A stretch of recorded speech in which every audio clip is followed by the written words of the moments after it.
just got back from top 5 worst dates of my life, and yeah, I should have seen it coming. First red flag, he asked me if I wanted to go to Olive Garden. Yeah, I quickly curved that and suggested a place that wasn't Olive Garden. So we go to a food hall that I suggest, and I pick a different food stall than he picks, and he walks away when I stop to order my food. So basically, I have to pay for my own food. Good. What are we, 12? Like, I mean, I didn't ask myself on this date, right? You asked me out. At this point, I'm like, there's no salvaging this at all. Like, you're not serious. You're not my type. We're probably talking for an hour and a half, almost 2 hours. I'm like, feeling bad about it. I'm like, okay, maybe give him a second chance. Again, it's slim pickings out here. Like, reconsidering going on a second date with him at the end of this. Until he gets on the subject of like dating apps, and he opens up his Hinge app, and I'm like, yeah, there's a lot of great options on top picks. So I'm like, see, she's cute. I'm thinking that's like the end of the story. He's like, oh yeah, she is. Grabs his phone from my hand, looks at it, and he's like, what should I say to her?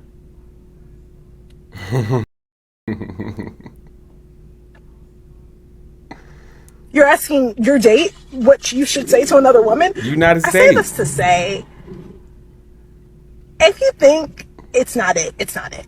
Like, if there's one thing I've learned, it's that people will show themselves to you, like, in small ways before they show themselves in, like, big ways. So stop wasting your time, ladies. Ladies, y'all keep shooting yourselves in the foot with these first date demands. Like, that's why it's such slim pickings, because y'all are basing the first date off of the dumbest shit. Where you going to eat? How you average at best and entitled? He offered you Olive Garden and you felt you was too good for it. So that was the end of the date right there. Now we just hanging out. Forget Olive Garden. He should have took your ass to an Olive Bar at K. Rogers instead. That's what I call it. Most of y'all probably call it Kroger's. Once you turned your nose up at Olive Garden, you was friend zoned at that point. You ain't even want to go to the same food stall at the food hall and mad because you had to pay for your food all by yourself. That's what happens when you too high and mighty for some OG. It's lonely at the top, ain't it? Yeah. With that personality, you lucky if a man takes you to BK and lets you have it your way, Miss Lady Bitch. You don't rule. What's funny is women like this won't go to Olive Garden for a first date, but if they was in a relationship, she would go to Olive Garden. The backwards logic of modern women, boy, I swear. And again, the first date is not about where you go. It's about getting to know the person you with.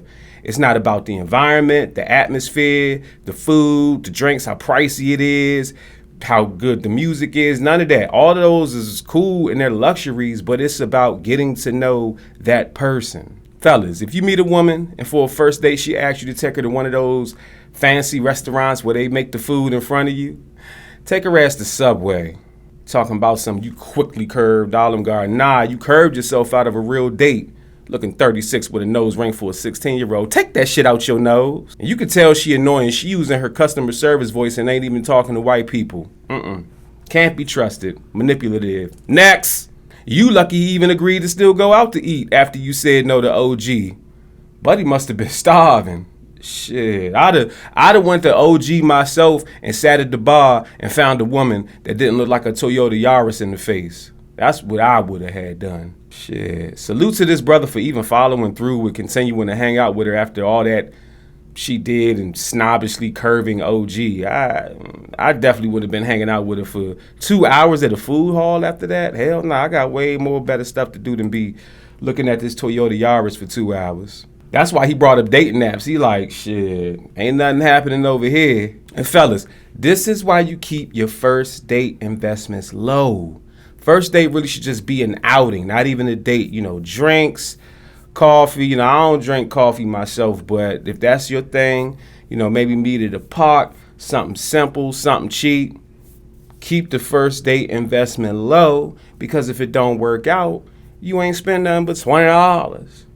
But these ladies want you to go all out and spend hundreds of $200s at Ruth's Chris because you supposed to convince her and impress her and show her that you can be a provider when she hasn't provided nothing.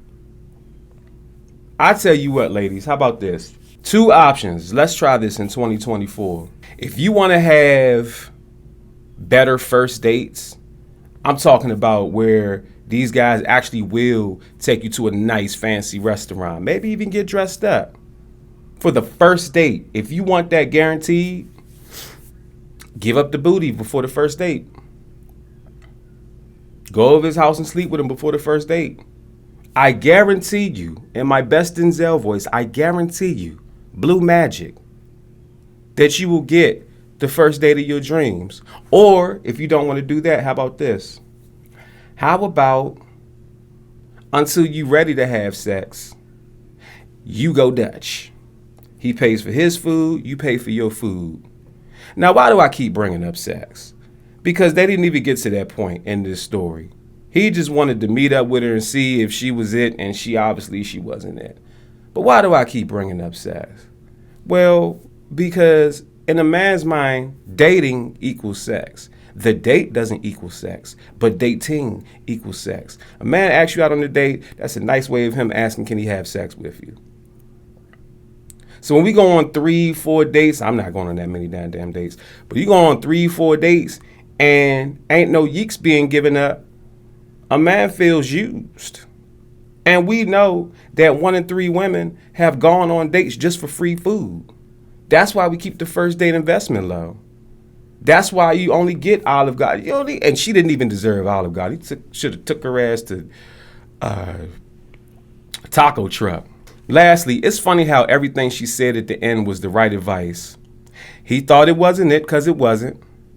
You showed yourself in small ways before you showed yourself in big ways. So he decided to stop wasting his time.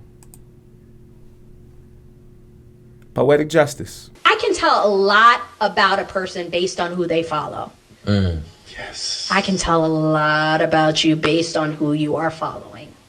I look at that before I get intimidated by how many followers you have. I'm looking at, what are you looking at? What do you consume? What have you decided you want to continually see in your feed? Because if it's a bunch of big booty Instagram chicks, then I'm probably not your girl. I'm probably not your girl. No.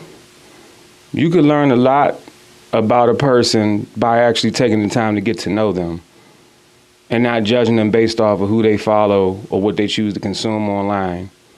Now, I'm pretty sure that there's a lot more context in that interview that's not there just in that short clip.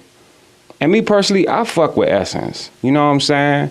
Because her father used to be the president of the United States, and her boyfriend friend in college helped discover America's first bong.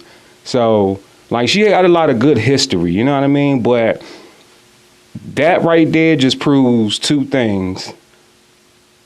A lot of women nowadays pick the stupidest shit to make these decisions about who it is that they date off of. And secondly, men can't do shit without being scrutinized. They literally scrutinize everything that we do. So just because I'm following Cherokee and Miss Natural and Miss B Nasty and Pinky and Roxy Reynolds, listen, these women, just because they got nice fat asses, don't mean shit. All 5 of those women I just named were great gospel R&B singers. That's why I'm following them. But should I be scrutinized? Does that mean you're not my chick? Listen, men are visual creatures. We like to look at ass and titties from time to time. Just like y'all like to watch Real Housewives and Baddies East and all this drama on TV. So am I judging you now because you like to absorb all this drama?